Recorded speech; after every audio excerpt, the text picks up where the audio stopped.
Vamos con nuestro invitado a esta hora aquí en Contrapunto, en Huancavilca, el señor ministro de Comercio Exterior, Julio José Prado. No sé si nos escucha, ministro. Buen día, bienvenido. Le escucho, Jorge. Muy buenos días. Saludos también, Edison. Gracias por la invitación. Atento a sus consultas y comentarios. Gracias, ministro. A ver, el primer debate ya pasó en la Asamblea en torno a la ley de inversiones, pero hablemos de las fortalezas de esta ley. El presidente ha dicho que el objetivo es generar un poco más de 30.000 millones de dólares en atracción de inversiones para multiplicar algo más de 2 millones de plazas de trabajo. Me parece que uno de los puntos que podríamos analizar están vinculados a las zonas francas, estas zonas que en su momento funcionaron en el Ecuador entre finales de los 80 y mediados de los 90, luego en los últimos 8 o 10 años, en los gobiernos anteriores, se convirtió ese mecanismo en las sedes, ¿no? En las zonas especiales de desarrollo económico. ¿Cuál es la diferencia entre esas otras prácticas y las que hoy plantea nuevamente el gobierno con las zonas francas? Porque entendemos son espacios de exoneración tributaria y arancelaria, pero in situ, ¿no? En lugares previamente establecidos para generar esta nueva inversión, ministro. Jorge, sí, muy importante el tema. A ver, primero, ¿cuál es el paraguas de esta ley? ¿Cuál es el objetivo, digamos, general importante? Primero, es una de las leyes más comprensivas, más amplias, más abarcativas en términos de inversiones que hemos tenido en los últimos años en el Ecuador, ¿no? En las últimas décadas. Es una inversión que busca traer una gran cantidad de inversión, pero muy variada esa inversión, ya me voy a hacer referencia a esto, y finalmente generar condiciones de empleo y empleabilidad para el Ecuador y poder generar esta meta ambiciosa en sí mismo que tenemos de 2 millones de empleos durante los próximos años. En términos de cifras, Jorge, lo que busca esta ley es duplicar la cantidad de inversión extranjera que hemos tenido históricamente en el Ecuador. El promedio de inversión extranjera de nuestro país durante los últimos 15 años, para no tomar los últimos años, ¿no es cierto?, es de 0.7% del PIB. 0.7% del PIB, cuando en América Latina ese porcentaje en promedio está en el 2.2% durante la última década, con países como Perú, Panamá, Uruguay, que tienen niveles de atracción de inversiones, ¿no es cierto?, superiores al 4, 5, 6% del PIB. Entonces, algo radicalmente diferente tenemos que hacer frente a lo que hacíamos en el pasado para poder generar ese shock de inversiones que decimos. Ahora, hay 3 pilares fundamentales en esta ley. El primer pilar fundamental, atraer más capitales. Estamos dolarizados, tenemos una economía estable, tenemos un sistema bancario, ¿no es cierto?, fuerte, pero no tenemos una bolsa de valores fuerte en el Ecuador. No tenemos bolsas de valores fuertes en el Ecuador. Podemos aprovechar reformas para ponernos en los mejores estándares internacionales para atraer capitales y hacer que exista otras fuentes de financiamiento que no sea solamente el sistema financiero para invertir, para ahorrar, para generar un dinamismo. El segundo gran pilar, el tema que usted mencionaba, atraer alianzas público-privadas o generar alianzas público-privadas por cerca de 30.000 millones de dólares. Para esto se requieren reformas legales, seguridad jurídica, que los contratos de APPs, como se llama este tema, sean sólidos, fuertes. Y el tercer gran punto, también usted mencionado, Jorge, el tema de zonas francas. Entonces, en zonas francas lo que queremos es inversión puramente privada. Entonces tenemos inversión de capital en la bolsa, inversión en alianza público-privada con APPs y tenemos inversión privada en las zonas francas. ¿Por qué es diferente este proyecto? Muy rápidamente. Porque en zonas francas no es que es un modelo nuevo, ya existe en América Latina, en el mundo, desde hace más de 30 años, pero en el Ecuador no ha generado el impacto que se quiere. ¿Cuál era el problema? Que antes las decisiones eran políticas de dónde se crea y por qué se crea o una zona franca o una sede. Las sedes, por ejemplo, fueron Yachay y la Refinería del Pacífico. Entonces está claro que había una intencionalidad política, no económica, de crear zonas francas o zonas económicas especiales de desarrollo. Lo que estamos haciendo es creando incentivos que están en línea con las mejores prácticas de América Latina y del mundo, con buenos incentivos tributarios, pero sobre todo con buena normatividad y buena seguridad jurídica para que esas inversiones, sobre todo internacionales, que de otra forma no van a venir al Ecuador y se van a ir a Colombia, a Perú, a Costa Rica, a República Dominicana, a Uruguay, pues que vengan a nuestro país y generen desarrollo, encadenamiento y más capacidad de exportación.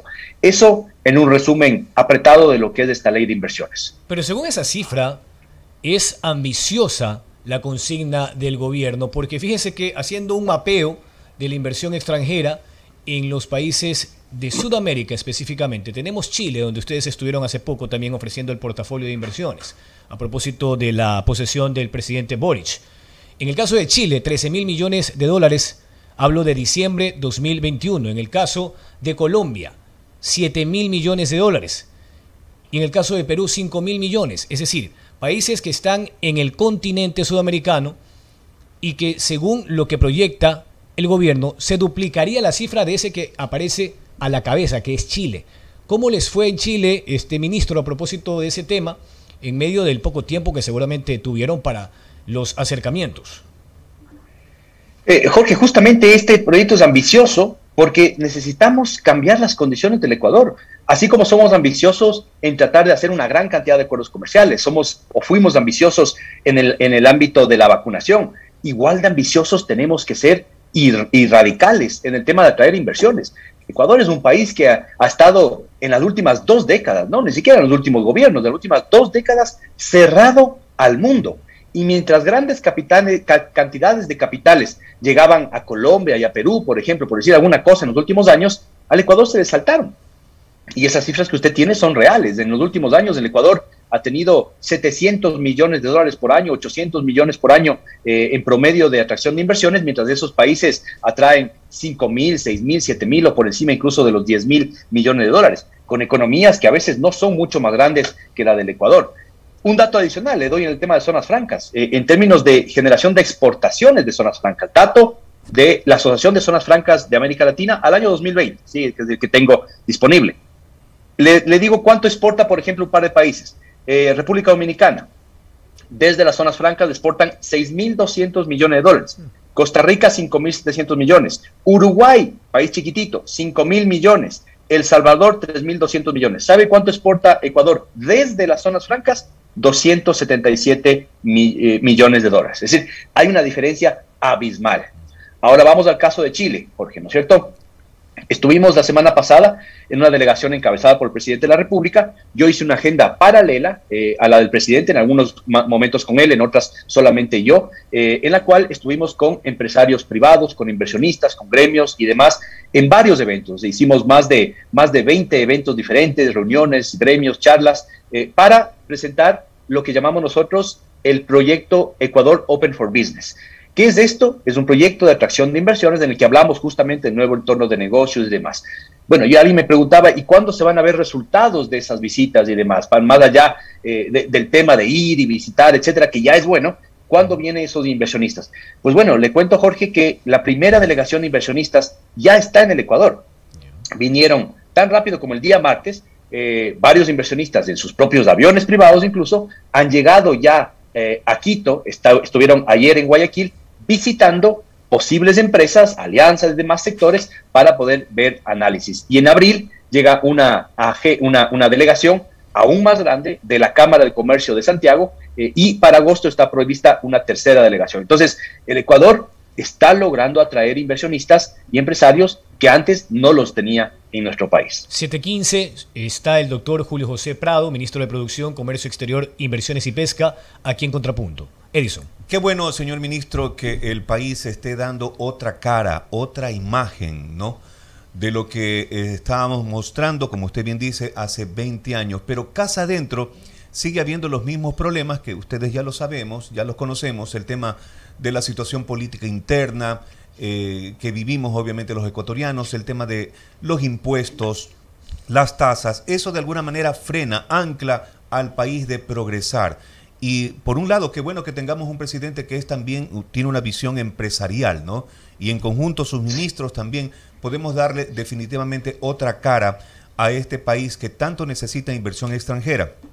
Se están dando los primeros pasos. ¿Usted sigue siendo optimista en que los cambios se vienen? Absolutamente optimista, Edison. Buenos días a usted también. Mire, tenemos que entender una cosa. Algo que yo he podido ver, mucho más afuera del país que dentro del país. Hemos estado, ya sea con el presidente en delegaciones oficiales o directamente yo buscando temas de acuerdos comerciales o atracción de inversiones. He estado, por ejemplo, en Perú, he estado en Nueva York, en México, en España, en Madrid con el presidente. Estuvimos hace poco en Chile, como decíamos, República Dominicana antes, o incluso tan lejos como en la China.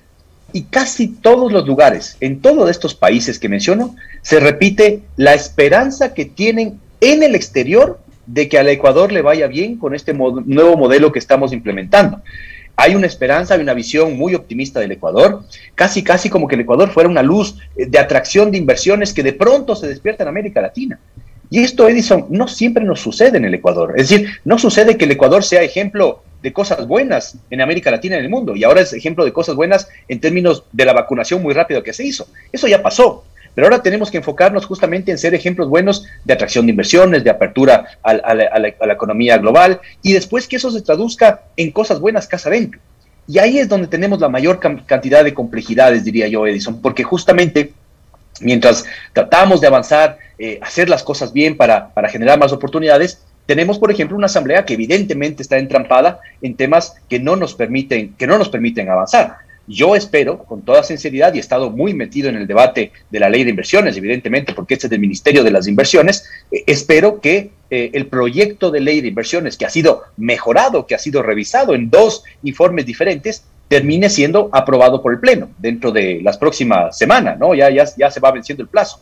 Si es que eso no sucede, y más bien sucede algo inesperado, como por ejemplo que se archive el proyecto o que quede mutilado el proyecto, una cosa así, pues evidentemente será un retroceso, no solo a nivel interno, sino a nivel internacional de lo que estamos proponiendo hacer. Y no es que nos vamos a frenar, vamos a seguir avanzando con todas las herramientas que tengamos, pero sin las mismas fuerzas, sin las mismas armas para poder atraer esa cantidad de inversiones que estábamos comentando con Jorge hace un momento. Y tal parece que hay malos ecuatorianos, ¿no? Que no entienden que esto no es de solamente 137 asambleístas que nos representan a los ciudadanos, sino que es para más de 18 millones de ecuatorianos que obviamente necesitan trabajo, empleo, estabilidad, que tanto desea el ciudadano. Sin embargo, hay un grupo de personas en la asamblea que están obstaculizando la labor que se puede obviamente mejorar. Esos obstáculos tenemos que saltarlos,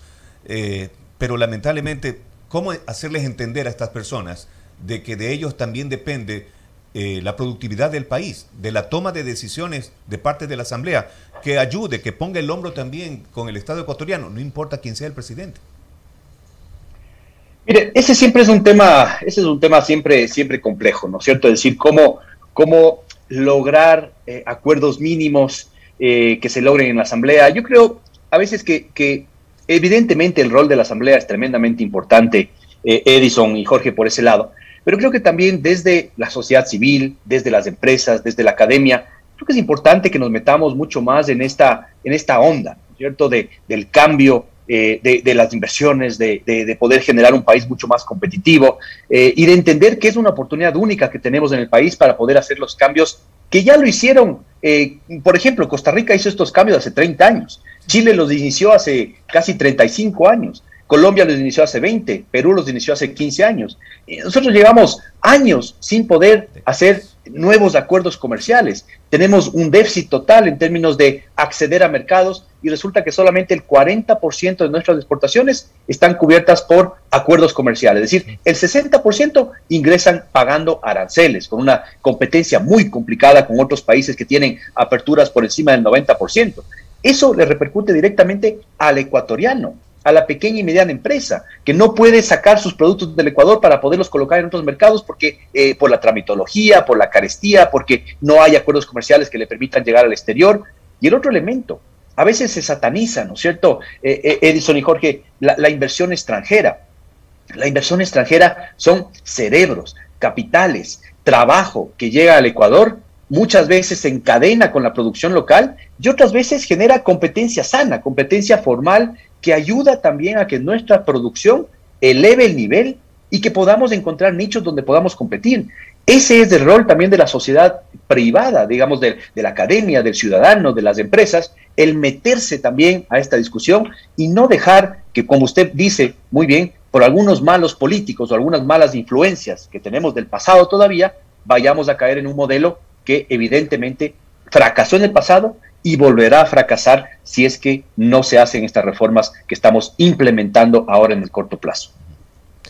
7:21, el ministro de Comercio Exterior, Julio José Prado, está aquí en Contrapunto a través de Huancavilca. Hablemos de lo que ya ha ejecutado el gobierno, ministro, porque apenas usted se posesionó en el cargo, promovió la eliminación y disminución de algunos ítems y tasas de los aranceles a fin de promover el comercio exterior en materia prima, en bienes de capital, para lo que necesita hacer el Ecuador en materia económica, productiva.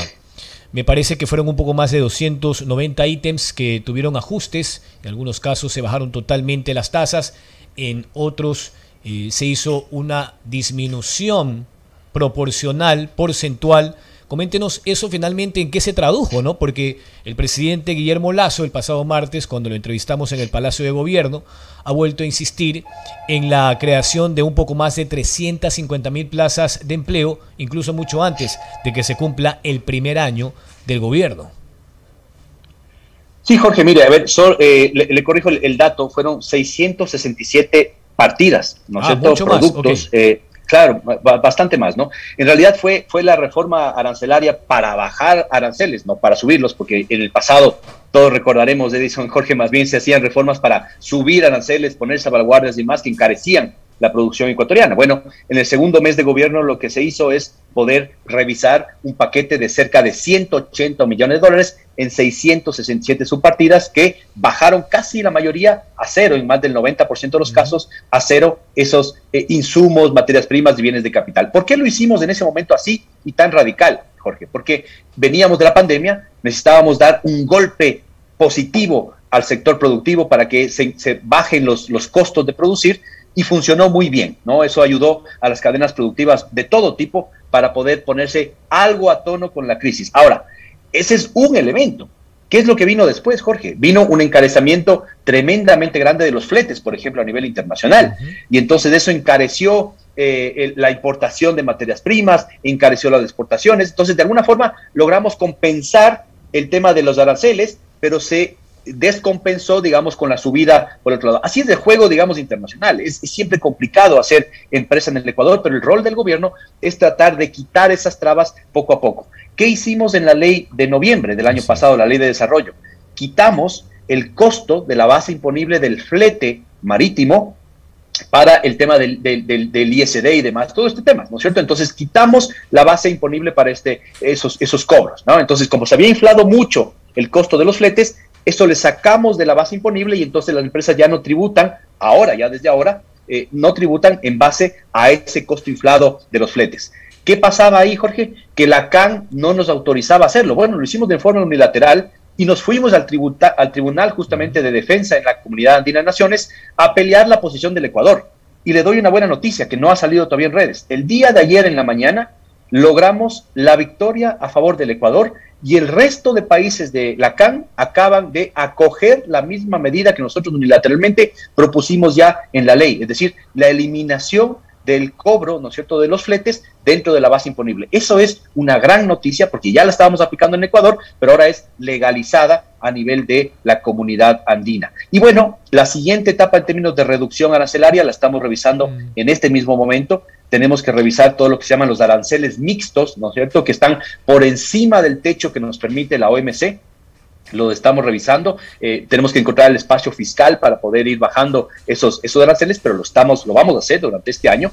Y la tercera parte de revisión arancelaria vendrá ya con los acuerdos comerciales. Los acuerdos comerciales son periodos de desgravación en los cuales nos comprometemos ya abiertamente con los sectores productivos locales e internacionales a ir quitando aranceles en una gran cantidad de partidas. Entonces, ese es el camino que estamos siguiendo y esto le permite también al sector productivo nacional, Jorge y Edison, ponerse a tono y acoplarse a esa apertura comercial que viene de forma más adecuada. Ministro, ahora un poco para dar cifras, ¿qué porcentaje de esas 350.000 plazas de empleo que asegura el gobierno ha creado en estos 8 o 9 meses?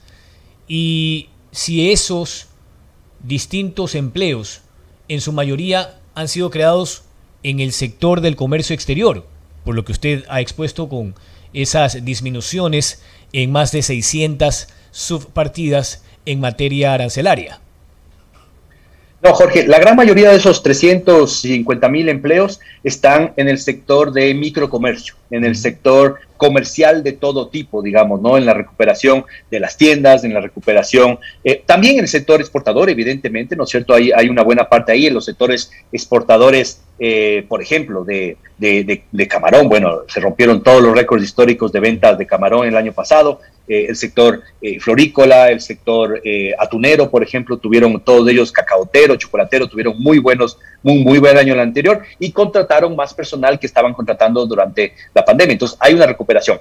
Pero el grueso de esos 350.000 están en el sector que era más informal en la economía, el comercio, etcétera y demás, que se ha reactivado, por la reactivación de la economía local e internacional, y segundo, por la reactivación también de la apertura, ¿no? Después de la post-pandemia y demás, que ha hecho que el Ecuador rápidamente sea uno de los países más abiertos de América Latina, ¿no? Y quizás un elemento adicional, no tengo el dato exacto, pero también a través de turismo. Ayer estuve en una reunión en la noche con varias de las aerolíneas internacionales y agencias aeroportuarias de América Latina, y presentaban unas cifras muy interesantes de que el Ecuador, dentro de la región en términos de aeropuertos, fue el primer país que abrió sus aeropuertos totalmente al turismo extranjero. Y eso ha hecho que, de hecho, en términos de crecimiento en los últimos meses de turistas comparados con otros países, estamos por encima del promedio de América Latina, y sobre todo en viajes externos, digamos, el Ecuador se ha recuperado mucho más rápido de lo que se han recuperado los viajes internos dentro del país, ¿no? Entonces, esto tiene que ver con la vacunación y tiene que ver con el proceso de apertura, ¿no es cierto?, rápido que se ha hecho frente a otros países en términos de las restricciones post-COVID y demás. Ahora ya prácticamente estamos en semáforo en verde en este tema. Ministro, en torno a la definición de los acuerdos comerciales, ¿cuál estará más cerca en el mediano plazo? Esto teniendo en cuenta que, de acuerdo a la Constitución, pues los parlamentos tienen que aprobar un acuerdo comercial, deben de pasar por ese fuero, imagínense. ¿Y qué fuero el que tienen ustedes en el Congreso, en la Asamblea Nacional? ¿Está más cerca Alianza del Pacífico, Washington o Beijing? ¿Cuál cree usted que podría estar más cerca? Definitivamente el más cerca es México. Dentro de 2 semanas, al finalizar el mes de marzo, tendremos una delegación ya oficial de México aquí en Ecuador, visitándonos para hacer la última ronda de negociación de ese acuerdo comercial. Es un acuerdo que, como todos ustedes saben, estaba más bien congelado, ¿no?, por falta de relaciones políticas adecuadas entre los dos gobiernos de México y del Ecuador. Y con la visita que hicimos con el presidente Lasso hace ya prácticamente 8 meses a México, se destrabó ese proceso, y de ahí en adelante hemos venido negociando, ¿no?, en varias rondas que se han hecho, algunas virtuales y otras presenciales en México, y ahora venimos para acá a hacer lo que consideramos que es la última ronda de negociación aquí en el Ecuador. De ahí viene, como usted dice, un proceso primero de aclimatación de textos, digamos, ¿no?, de corrección de textos en la parte más jurídica, legal, que tomará, ojalá no tome demasiado, normalmente toma hasta 4 meses, nosotros estamos tratando de acortarlo a 2 meses, y de ahí ya irá el texto a la Asamblea Nacional, y esa es una siguiente ronda, digamos, de convencimiento, de análisis, de explicación a los asambleístas, que sin duda me tocará hacerla a mí directamente por el proceso que tiene que aprobarse ahí. Una vez que esté México, iremos a Alianza del Pacífico, y ya de hecho hemos hecho conversaciones y avanzado el proceso, por lo cual yo creo que una vez que esté aprobado el acuerdo comercial con México, nos tomará de 6 a 8 meses el poder tener Alianza del Pacífico lista. Paralelamente, este mismo año, Jorge, estamos iniciando, que ya hemos iniciado, ¿no es cierto?, negociaciones con Corea del Sur y con la China. Esos son los países con los cuales nosotros esperamos tener cerrados negociaciones, no firmado ya el acuerdo, pero sí cerradas negociaciones al finalizar este año, ¿no? México, Corea del Sur y quizás muy avanzado, pero cerca de avanzar el proceso con la China. Gracias, ministro. Edison. La verdad que lo escucha el ministro, ha visitado algunos países del mundo, incluso con religiones, ideologías tan distintas, tan diferentes, idiomas distintos, y pueden comprender lo que es nuestro país, el Ecuador.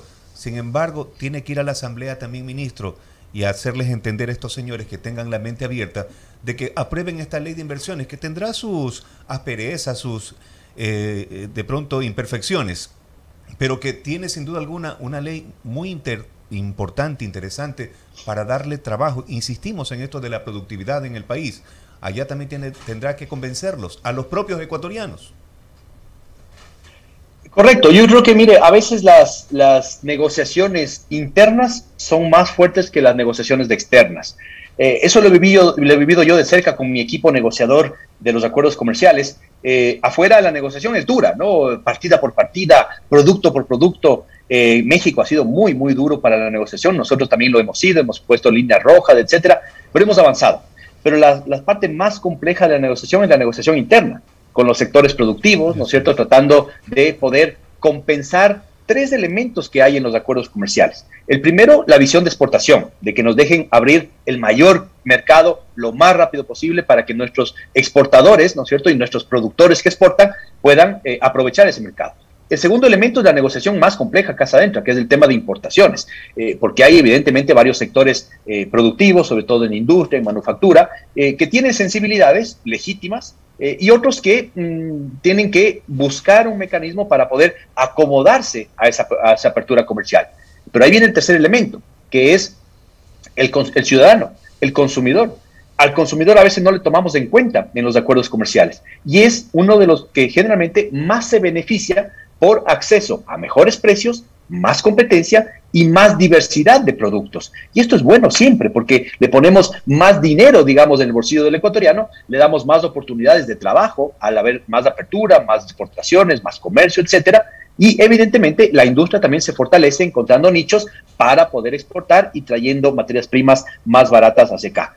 Y esa negociación ahora tiene que extenderse, como usted bien dice, hacia la Asamblea. Una vez que avancemos con la ley de inversiones, que esperamos que tenga una aprobación dentro de los próximos días, la siguiente etapa con nosotros, directamente con este ministerio, es hacer ya todo el lobby, ¿no es cierto?, la explicación de los acuerdos comerciales y sobre todo el acuerdo comercial que está más cerca a venir, que es el de México. Yo ya he tenido conversaciones con la Comisión de Régimen Internacional, por ejemplo, ¿no es cierto?, de tratados internacionales, que es la que tendría que aprobar este proceso y después pasar al Pleno para hacer su informe y demás. Pues evidentemente hemos visto muy buena apertura, siempre las consideraciones con respecto a qué va a pasar con los sectores más sensibles, qué es lo que se va a importar, qué es lo que va a ganar el Ecuador con un acuerdo comercial con México, etcétera. Pero en términos generales le veo muy bien. Y un tema adicional, Edison, este acuerdo comercial que estamos terminando de negociar con México va a ser el ejemplo de lo que queremos para otros acuerdos comerciales. No en términos del tamaño de la economía, porque México es un país grande y demás, pero nuestro comercio no es demasiado grande con México. Pero la cantidad de materias y de temas que estamos negociando con México no es solo el tema comercial, es el tema de inversiones, es el tema de propiedad intelectual, comercio electrónico, equidad, derechos, temas relacionados con ambiente, es decir, telecomunicaciones, sistema financiero. Es un acuerdo comercial muy amplio, ¿no? Y eso es lo mismo que vamos a querer negociar después, más adelante con Estados Unidos, más adelante con Canadá, y también lo que le estamos proponiendo negociar a Corea del Sur, por ejemplo, ¿no? Esos son los modelos de acuerdos comerciales que queremos negociar, que son de última generación, son muy avanzados, y esto tiene que ser así, Edison y Jorge, porque el Ecuador lleva 15, 16 años de atraso en negociaciones de acuerdos comerciales frente a sus pares, ¿no? O sea, Colombia y Perú tienen acuerdo comercial con Estados Unidos desde hace 15 años, toda la costa del Pacífico, el único país que no tiene acuerdo comercial, ¿no es cierto?, o con Estados Unidos o con Canadá, es el Ecuador. 7:35, entonces, agradecemos al doctor Julio José Prado. ¿Algo más quería agregar, doctor? No, muchísimas gracias por la entrevista. Esperemos que tengamos la responsabilidad política, ¿no es cierto?, del lado del gobierno y del lado de la Asamblea, para ponernos de acuerdo en estos elementos, en lo importante y lo esencial, ahora lo urgente, el tema de la ley de inversiones, que es tremendamente importante para el desarrollo del país. Con eso, muchísimas gracias, Jorge y Edison. Doctor, nos deja con esperanzas, muy alentador lo que usted nos dice. Ojalá que sea, obviamente, fructífera toda la labor que usted está realizando con su equipo. Así es, sí, sobre todo lo que usted dice, con un equipo muy motivado, tanto en mi despacho como en los 4 viceministerios que tenemos, que son amplios, tenemos gente muy comprometida en realidad con sacar adelante esta agenda. Muchísimas gracias, Deis. Gracias a usted, ministro. Lo importante...